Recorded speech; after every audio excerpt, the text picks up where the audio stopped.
Hey guys, this boy is Rohit Sonu और आज के इस वीडियो में हम बात करने वाले हैं अल्टरनेटिंग करंट के पार्ट 4 के बारे में। आज का लेक्चर मेरा चौथा लेक्चर होने जा रहा है अल्टरनेटिंग करंट के ऊपर। चलिए इस वीडियो को स्टार्ट करते हैं। पिछले क्लास में हमने देखा था कला के बारे में कि कला क्या होता है। कला को इंग्लिश में हम लोग फेज कहते हैं और आज के क्लास में हम देखने वाले हैं कलांतर के बारे में कि फेज डिफरेंस किसे कहते हैं। हालांकि हमने ओरली थोड़ा सा बात किया था पिछले लेक्चर में, अल्टरनेटिंग करंट के पिछले वीडियोस में हमने ये बात किया है कि कलांतर क्या होता है, बट आज के इस वीडियो में हम उसे डिफ़ाइन करने वाले हैं लैंग्वेज के टर्म में। तो चलिए इस वीडियो को स्टार्ट करते हैं। कलांतर क्या है, पहला टॉपिक है हमारा।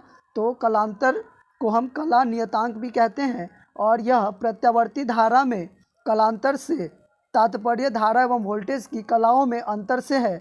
यदि प्रत्यावर्ती वोल्टेज एवं धारा को क्रमशः समीकरण V is equal to V naught sine of omega T plus five one कहे एवं I is equal to I naught sine omega T plus five two से प्रदर्शित करें, तब इनके बीच जो कलांतर होगा उसे हम लोग phi is equal to five one minus five two कहेंगे, या धारा के सापेक्ष इसे हम phi is equal to five two minus five one voltage के सापेक्ष कहेंगे, या वोल्टेज के सापेक्ष five two minus five one कहेंगे और धारा के सापेक्ष क्या कहेंगे, five one minus five to.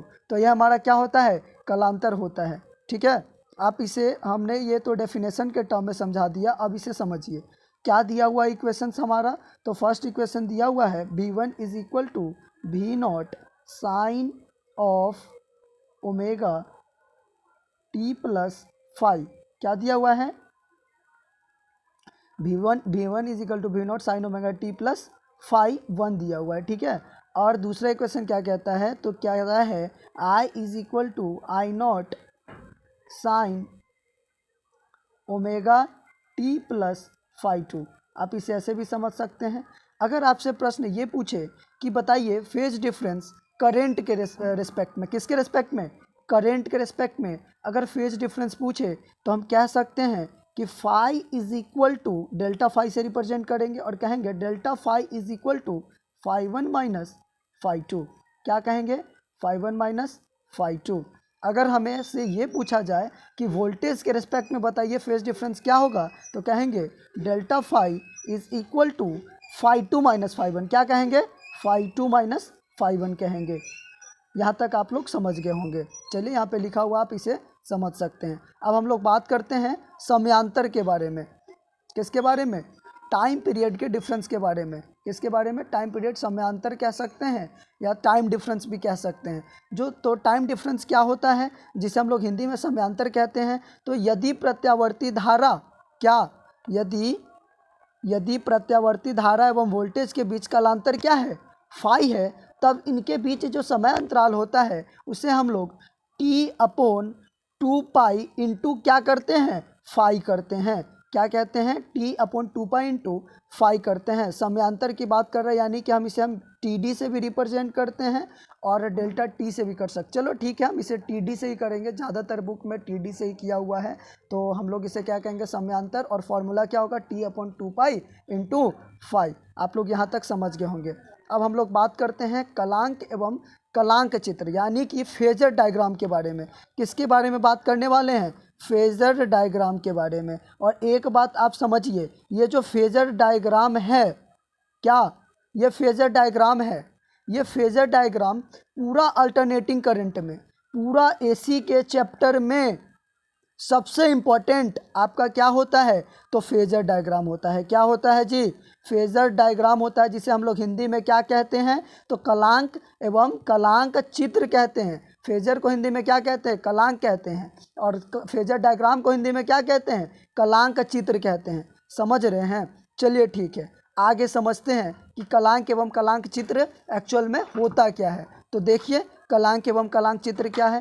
यदि हम प्रत्यावर्ती धारा एवं वोल्टेज को सदिशों की तरह प्रयुक्त करें, कैसे, वेक्टर के फॉर्म में, कैसे प्रयुक्त करें, वेक्टर के टर्म में, तो एसी परिपथों का अध्ययन बहुत आसान हो जाता है। यानी कि अल्टरनेटिंग करंट का जो सर्किट है उसे स्टडी करना, उसे मेज़र करना क्या हो जाता है, बहुत आसान हो जाता है। अब हम समझते हैं एक चित्र जिसमें प्रत्यावर्ती धारा एवं वोल्टेज समान आवृत्ति के को सदिशों के रूप में प्रदर्शित करें। क्या, तो प्रत्यावर्ती धारा एवं वोल्टेज क्या होना चाहिए उसके साथ, तो कांस्टेंट फ्रीक्वेंसी होना चाहिए। और कैसे, तो वेक्टर फॉर्म के रूप में अगर प्रदर्शित करते हैं तो जो इसके बीच में जो कोण बन रहा है, जो इसके बीच में जो कोण बन रहा है उसे हम लोग क्या कहते हैं, कलांतर के बराबर हो, यानी कि फेज के बराबर हो, फेज डिफरेंस के बराबर हो, उसे हम लोग क्या कहते हैं, कलांक चित्र कहते हैं। अब ऐसे समझिए, मान लीजिए ये हमारा क्या है, करेंट है, ये हमारा क्या है, करंट है, और ये हमारा क्या है, वोल्टेज है। तो इसके बीच जो हम चलेंगे और ये जो एंगल बनेगा इसे हम लोग क्या कहेंगे, फाई। हम इसे रफली समझ रहे हैं, हम इसे रफली कह रहे हैं। आई और बी यहाँ भी हो सकता है, टाइम के रिस्पेक्ट में भी देख सकते हैं, और आई और बी से कब लीड करता है वो सब समझना होता है। तो हम बस रफली बात किए हैं, ठीक है। अभी समझिए आगे क्या है। तो देखिए अब किस टर्म में रहेगा, किस सर्किट में रहेगा, कौन सा एलिमेंट रहेगा।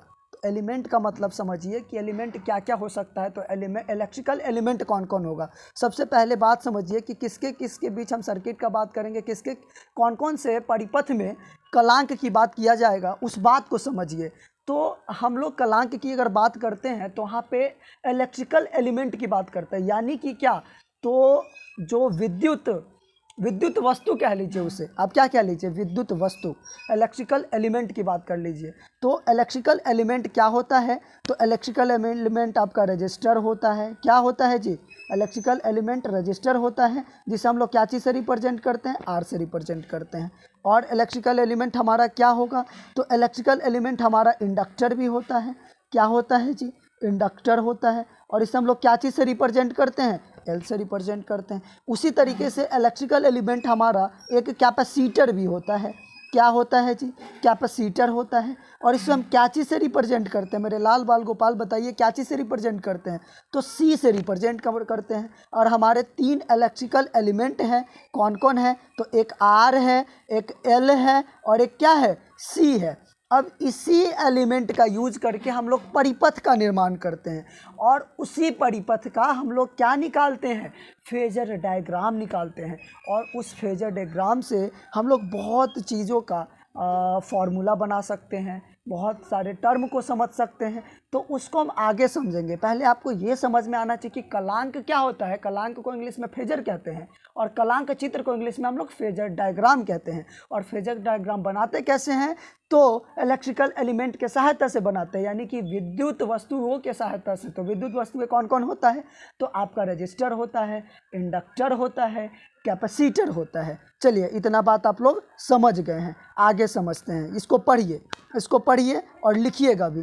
क्या है, जब हम सिर्फ आर एल या सी परिपथ के लिए कलांक चित्र बनाते हैं तो धारा या वोल्टेज में से किसी को एक्स अक्ष के अनुदिश लेते हैं। क्या करते हैं, एक्स अक्ष के डायरेक्शन में किसको लेते हैं, धारा या वोल्टेज को लेते हैं, ठीक है।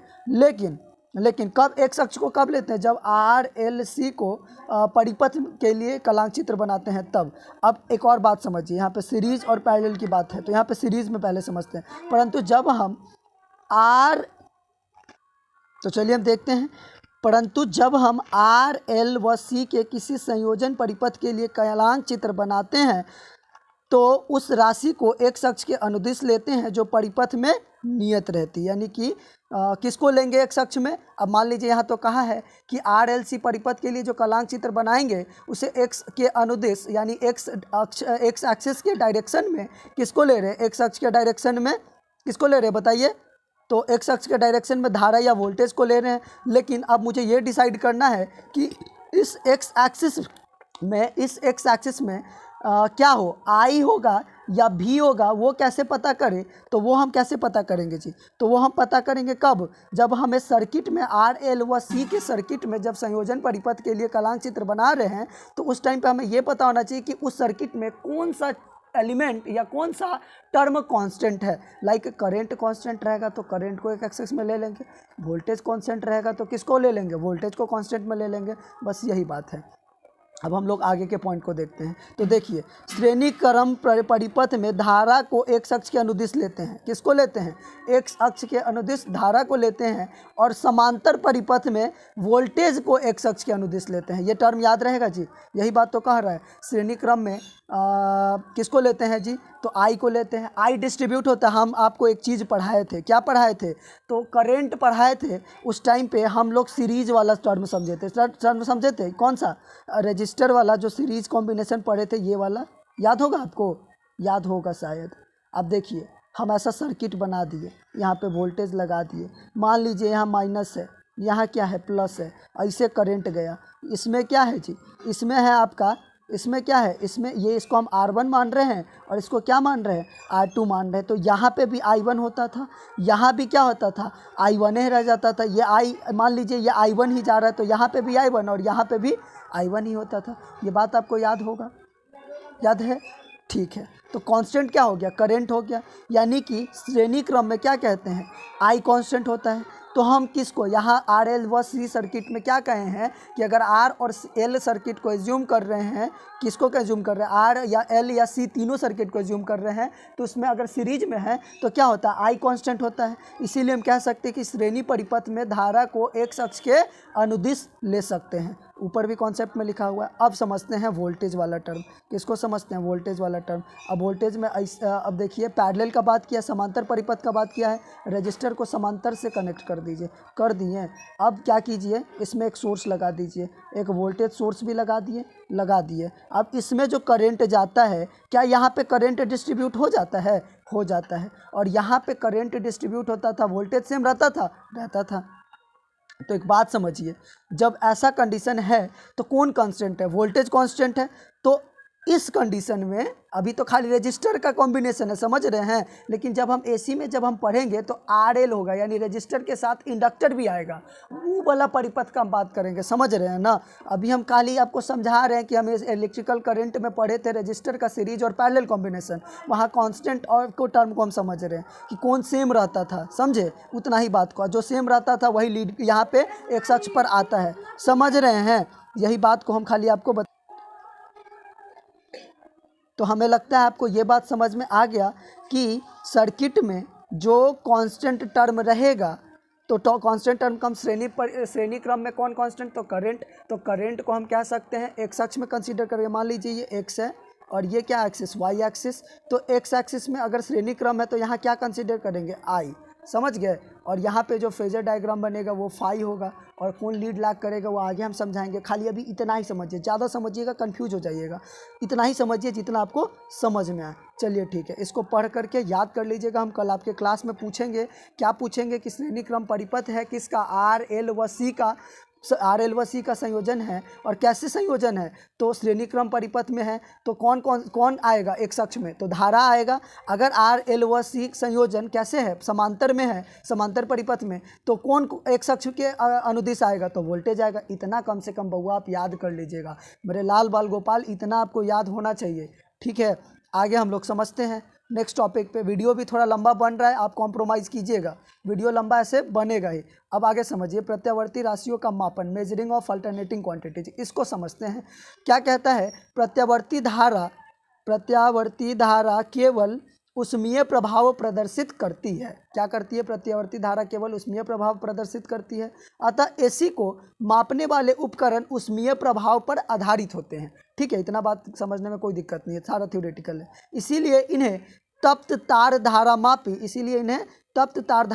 तप्त तार अमीटर एवं तप्त तार वोल्ट मीटर कहते हैं। यही हमारा मेजरिंग का हो गया, आप इसे याद कर लीजिएगा। अब हम लोग समझते हैं एसी एवं डीसी का मापन। क्या समझते हैं? एसी एवं डीसी का मापन। ये 2 मार्क्स में, कितना मार्क्स में? 2 मार्क्स में बिहार बोर्ड के एग्ज़ाम में हो सकता है कि ये प्रश्न आ जाए, प्रोबेबिलिटी है। ये नहीं कि 100% आएगा ही, सर कह दिए तो, लेकिन हाँ आने की संभावना है। आप इसको याद कर लीजिएगा। तो पढ़िए क्या पहला डिफरेंस है, समझते हैं इसको। तो समझते हैं, देखिए पहला क्या है। तो एसी मापन में समझते हैं सबसे पहले। तो एसी में कहता है सभी एसी मीटर आरएमएस मान पढ़ते हैं, ये पहले भी जानते थे ना। और सभी डीसी मीटर किसको मापता है? औसत मान पढ़ते हैं, समझ गए। यानी कि एसी मीटर क्या मेजर करेगा? तो आरएमएस वैल्यू को मेजर करेगा, और डीसी मीटर क्या मेजर करेगा? एवरेज वैल्यू को मेजर करेगा।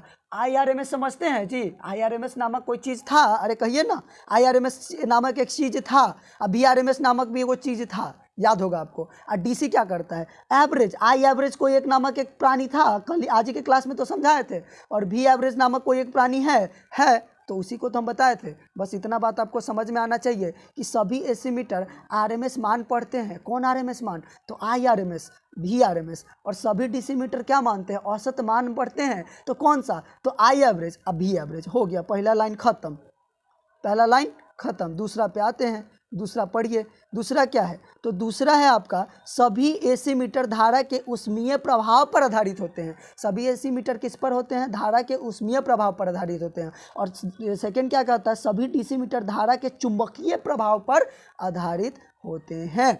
ठीक है, ये आपको याद होना चाहिए। एसी मीटर किस पे? ऊष्मीय प्रभाव पे। डीसी मीटर किस पे? चुंबकीय प्रभाव पे। आसानी से याद हो गया, ज़्यादा रटने वाला बात है बाबू। एक बार वीडियो को रिकॉल कर लीजिएगा, अपने आप को याद हो जाएगा। चलिए ठीक है, अब हम लोग थर्ड पॉइंट पे चले। चलिए मेरे लाल बाल गोपाल, आगे बढ़ते हैं, आगे बढ़िए। थर्ड क्या कहता है? थर्ड पॉइंट को देख लेते हैं। देखिए क्या है, तो तप्त तार मीटर में विक्षेप। तो क्या होता है तप्त तार मीटर? तो टी हमारा डिफ्लेक्शंस को बता रहा है, और टी क्या होता है? थीटा क्या होता है? थीटा डिफ्लेक्शंस को बता रहा है, और थीटा होता है directly proportional to I square, I R M S का स्क्वायर। क्या होता है? Theta is directly proportional to I R M S का स्क्वायर। यानी तप्त तार मीटर में विक्षेप कैसे निकालेंगे? थीटा को डिफ्लेक्शन कहते हैं। क्या कहते हैं बाबू? विक्षेपण कहते हैं थीटा को। और विक्षेपण क्या होता है? तो डायरेक्टली प्रोपोर्शनल होता है किसके? आर एम एस वैल्यू के करंट के स्क्वायर के। ये टर्म याद कर लीजिएगा, काइंडली आप लोग ये टर्म को याद कर लीजिएगा। और कैसा स्केल पे हम लोग देखते हैं? तो कौन सा स्केल? असमरूप स्केल। और कौन सा स्केल? असमरूप स्केल। असमरूप स्केल का मतलब जानते हैं? बता देते हैं असमरूप स्केल क्या होता है। असमरूप स्केल वो है कि मान लीजिए यहाँ पे 1 मीटर, यहाँ पे क्या मीटर? 1 मीटर। अब यहाँ दे दिया, अब एक गैप दे दिया 1 मीटर का, अब गैप दे दिया आपका 4 मीटर का। कितना मीटर का? अब ये हो गया 4 मीटर का। अब दे दिया 6 मीटर का, अब दे दिया 9 मीटर का। यानी कि कोई सीक्वेंस में नहीं है। तो ये कैसा स्केल हो गया जी? असमरूप स्केल हो गया। अब हम लोग आगे समझते हैं। आगे कौन सा है? समरूप स्केल। किस में? तो डीसी मीटर में विक्षेप। यानी डीसी मीटर में जो डिफ्लेक्शन आता है ना जी, जिसे हम लोग थीटा से रिप्रेजेंट कर रहे हैं, वो डायरेक्टली प्रोपोर्शनल टू करंट होता है। क्या होता है जी? डायरेक्टली प्रोपोर्शनल टू करेंट होता है। देखिए वीडियो थोड़ा लंबा बन रहा है, थोड़ा आप कॉम्प्रोमाइज़ कीजिएगा, समझिएगा बात को, समझे, चार्ट के तरीके से बना लीजिएगा। तो कैसा स्केल है जी? समरूप स्केल है। आपको ये चीज़ याद हो गया होगा, कहिए याद हुआ है कि नहीं? मन से पूछिएगा याद हुआ है कि नहीं, बता दीजिएगा कमेंट सेक्शन में, अगर टाइम होगा तभी, नहीं तो कोई बात नहीं है। अब आगे समझते हैं, आगे क्या है हमारा।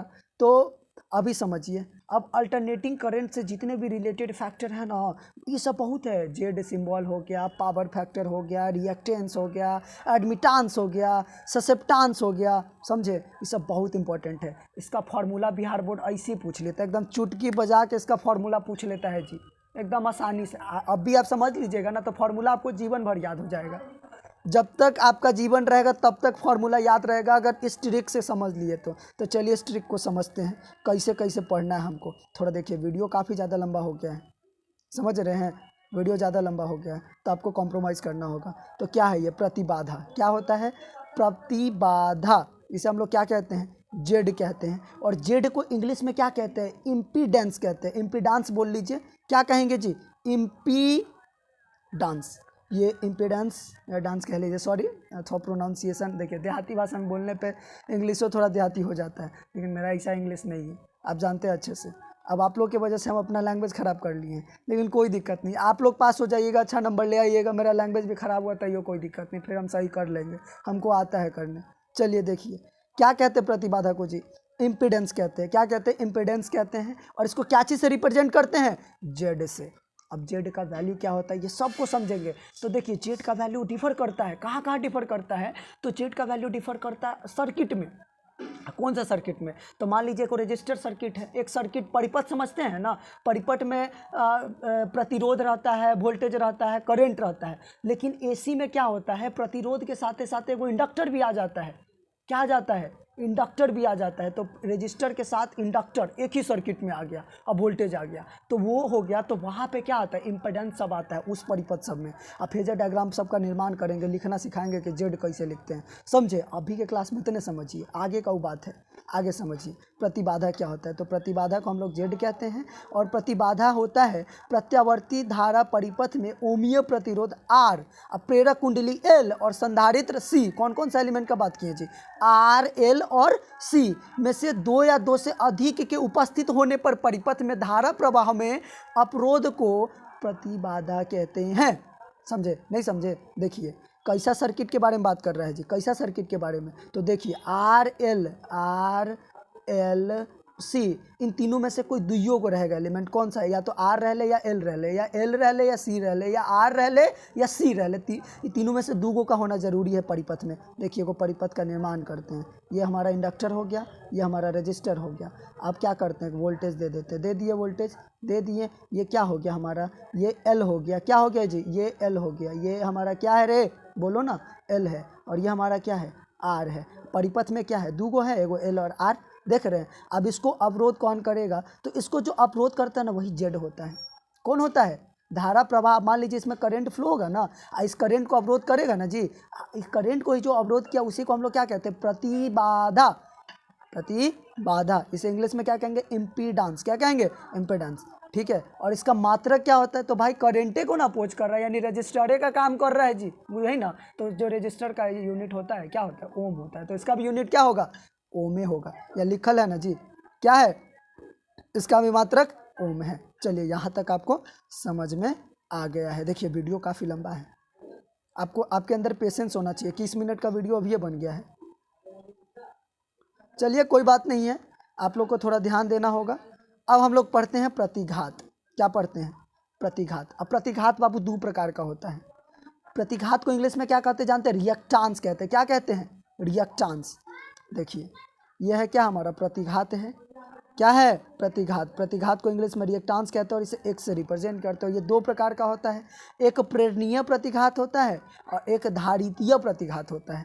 प्रेरणीय प्रतिघात को हम लोग एक्सेल से निर्माण करते हैं और धारितीय प्रतिघात को एक्सी से निर्माण करते हैं। और एक्सेल में देखिए इंडक्टर है, क्या है, इंडक्टर है, तो ये फॉर्मूला में एल तो जरूर आएगा बाबू, क्या आएगा, एल जरूर आएगा। और इसके साथ एक टर्म क्या आएगा, ओमेगा। कौन आएगा, ओमेगा एल। और एक्सी में क्या आएगा जी, तो एक्सी में भी होगा और क्या होगा, 1/, हो जाएगा ओमेगा सी। देखिए याद रहेगा, ई ऑब्जेक्टिव में पूछता है, क्या पूछेगा, एक्सएल बराबर क्या, तो ओमेगा इंटू एल। एक्सी बराबर क्या, तो 1/, ओमेगा इंटू सी। याद होगा, याद हो जाएगा, एकदम आसानी से याद हो जाएगा। ठीक है, पढ़िए इसको। अब कुछ नहीं, अब थ्योरेटिकल नॉलेज है, थ्योरेटिकल गेन कीजिए एक बार।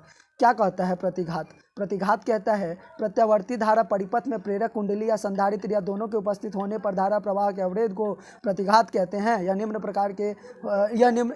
प्रकार के होते हैं, प्रेरणीय प्रतिघात और धारितीय प्रतिघात। प्रेरणीय प्रतिघात को एक्सेल कहते हैं और यहाँ देखिए प्रेरणीय प्रतिघात को, यह प्रेरक परिपथ का धारा का अवरोध है एवं एक्सेल बराबर ओमेगा इंटू एल। और ओमेगा, अब देखिए ओमेगा का एगो फॉर्मूला आप लोग जानते थे, ओमेगा बराबर 2 पाई इंटू, देखिए ना ओमेगा बराबर क्या जी, ओमेगा बराबर 2 पाई इंटू, देखिए लिखते हैं फिर से, ओमेगा बराबर 2 पाई इंटू लीनियर फ्रीक्वेंसी, भी में हवा लगल वाला नहीं कहते थे, अब वही को तो यहाँ पुट कर दिया है। कहाँ पुट किया है, यहाँ तो पुट कर दिया ओमेगा के जगह पे, तो क्या हो गया 2 पाई, यहाँ देखिए ना 2 pi into frequency into L. याद हुआ, 2 pi into frequency into L. अब देखिए वोल्टेज इन डीसी इस कंडीशन में क्या होगा, 0 रहेगा। और डीसी के लिए एक्सेल क्या होता है, देखिए वोल्टेज यहाँ पे डीसी में क्या होगा, 0 होगा। और डीसी के लिए एक्सेल क्या, 0। और एसी के लिए एक्सेल क्या, बोलिए ना रे, बोलो ना, एक्सेल के लिए ओमेगा एल, एक्सेल के लिए क्या, एक्सेल के लिए क्या, ओमेगा इंटू एल। डीसी के लिए क्या, ओमेगा, एक्सेल क्या होगा, 0। डीसी के लिए एक्सेल 0, याद हो गया होगा, ये बात याद रखना, ऑब्जेक्टिव में यही पूछ देगा। एसी के लिए एक्सेल क्या, ओमेगा एल, और डीसी के लिए एक्सेल 0। चलो ठीक है, ठीक है, ठीक है, आगे देखते हैं। आगे देखो धारितीय प्रतिघात, क्या देखेंगे, धारितीय प्रतिघात। तो हम अभी ने कहे हैं रे, अभी ने कहे हैं एक्सी बराबर 1/, ओमेगा इंटू सी, कहे हैं कि नहीं कहे, बोलो, नहीं कहें तो बोलो हमको, कहे हैं। हम लोग जानते हैं ओमेगा बराबर क्या होता है बाबू, ओमेगा बराबर होता है 2 पाई इंटू फ्रीक्वेंसी। इसको जाके यहाँ पुट कर दो तो एक्सी का ये वाला फॉर्मूला बन जाएगा। बनेगा कि नहीं बनेगा, कहो ना रे। तो ये किसके लिए है, एसी के लिए। किसके लिए है, एसी के लिए है। किसके लिए है, एसी के लिए है। अब देखो एसी के लिए एक्सी क्या होता है, 1/ओमेगा सी बराबर 1/2 पाई फ्रीक्वेंसी इंटू सी। याद हो क्या होगा, याद हो क्या होगा। और डीसी के लिए एक्सी क्या होता है बोलो, डीसी के लिए एक्सी क्या होता है, तुम लोग होशियार है, कह देगा डीसी के लिए एक्सी इन्फिनिटी होता है। डीसी के लिए एक्सी क्या होता है, इन्फिनिटी होता है। अब देखो, अब देखो, अब आया प्रवेश्यता। क्या आया, प्रवेश्यता। अब प्रवेश्यता को इंग्लिश में हम लोग कहते हैं एडमिटांस। क्या कहते हैं, एडमिटांस। और जालकत्व या अधिकलिप्त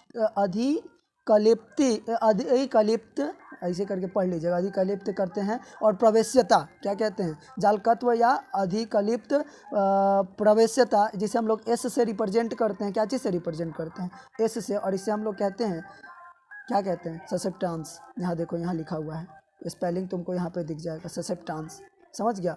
और वाई को हम लोग कहते हैं एडमिटांस। अब देखो क्या होता है प्रवेश्यता, वाई क्या होता है, तो प्रतिबाधा Z is equal to V naught upon I naught. ठीक है, क्या होता है, प्रतिबाधा Z is equal to V naught upon I naught. और यही होता है V R M S upon I R M S के व्युत्क्रम को प्रवेश्यता कहते हैं। यानी कि जेड के व्युत्क्रम को, यानी कि क्या कहेंगे, वाई इज इक्वल टू 1/जेड हमारा क्या कहलाएगा, प्रवेश्यता कहलाएगा। ये याद होगा, ये याद होगा। एडमिटांस क्या होता है, तो रेसिप्रोकल ऑफ, रेसिप्रोकल ऑफ, कहो कहो ना, जेड को हम इंग्लिश में क्या कहें, इम्पीडेंस। तो रेसिप्रोकल ऑफ इम्पीडेंस हमारा क्या कहलाएगा, एडमिटांस कहलाएगा। ठीक है, ये याद रहेगा। और रेसिप्रोकल ऑफ कौन, रेसिप्रोकल ऑफ कौन, एक्स। एक्स को हम लोग क्या कहे हैं, प्रतिघात कहे हैं, रिएक्टांस कहे हैं। क्या कहें जी, रिएक्टांस कहें। एक्स को इंग्लिश में क्या कहें, रिएक्टांस कहें। तो रेसिप्रोकल ऑफ रिएक्टांस क्या कहलाता है, ससेप्टांस। समझ गए, यही वहाँ पे लिखा हुआ है। अब देखो देखो देखो, यहाँ देखो, S is equal to 1/x। अब यानी कि अगर हम एस सेल का बात करें, प्रेरण जालकत्व का बात करें, किसका बात करें, प्रेरण जालकत्व, तो देखो प्रेरण जालकत्व को एस एल से रिप्रेजेंट करेंगे और ये होगा 1/xl होगा। एक्सेल का क्या फॉर्मूला होता था बोलो, ओमेगा इंटू एल। ओमेगा बराबर हम लोग क्या करते थे, 2 पाई इंटू लीनियर फ्रीक्वेंसी। वही तो हो रहा है, यहाँ देखो रे, यहाँ देखो, यहाँ देखो, यहाँ समझो, है एस एल बराबर 1/एक्सेल। और एक्सेल बराबर हम हमेशा लिखते हैं ओमेगा इंटू एल। बोलो ना, एस एल बराबर हम हमेशा लिखते हैं ओमेगा इंटू एल। और क्या हो रहा है, और क्या हो रहा है, तो एक्सेल के जगह पे क्या हो गया, एक्सेल बराबर हम क्या निकालते थे, omega into 2 pi into linear frequency, यही लिखते थे। और इसी के जगह पे तो यहाँ पुट कर देना है, इसी के जगह पे तो यहाँ पुट कर देंगे तो क्या निकल जाएगा, एस एल निकल जाएगा। अब हम लोग समझते हैं धारिता जालकत्व। क्या समझते हैं, धारिता जालकत्व। ये क्या होगा, एक सी हम लोग क्या कहते थे, तो एक सी होता था हमारा 1/ओमेगा इंटू सी। अब क्या है जी, एस सी है, और एस सी क्या होता है, 1/एक्सी होता है। तो ये एक्सी का वैल्यू जो 1/ ये है वो कहाँ चला जाएगा, ऊपर चला जाएगा। यानी कि एस सी बराबर हम क्या कह सकते हैं, एस सी बराबर हम कह सकते हैं ओमेगा इंटू सी। देखो ना, देखो ना रे, यहाँ देखो, एस सी बराबर 1/एक्सी के जगह पे डालेंगे 1/ओमेगा सी, और ये ओमेगा ऊपर चला जाएगा तो किसके बराबर हो जाएगा, एस सी, ओमेगा इंटू सी के बराबर हो जाएगा। समझा, इसे हम क्या कहेंगे, धारिता जालकत्व। अब यही तो है, अब है कुछ इसमें, कुछ नहीं। आपको हमको लग रहा है सारा फॉर्मूला याद हो गया होगा, ये तो बिहारी स्टाइल में कुछ था रे, कुछ नहीं था, सारा फॉर्मूला आपको याद हो गया होगा। तो देखिए, पढ़ने का आपका यही तरीका होना चाहिए और याद हो जाना चाहिए। पढ़ते पढ़ते आपको याद हो गया तो समझिए आप कुछ सीखें, और जब तक आपको पढ़ते पढ़ते कुछ याद नहीं हुआ तो कुछ नहीं पढ़ें। समझ गए, अब इसको आसानी से कॉपी में लिख लीजिए, तो फ़ायदा रहेगा, डबल एडवांटेज रहेगा। अब फिर मिलते हैं कल क्लास में, इसको एक बार और हवा लगा देंगे क्लास में। चलिए अभी के लिए bye bye, thanks for watching my video. इसी तरीके से रोहित सर का वीडियो देखते रहिए।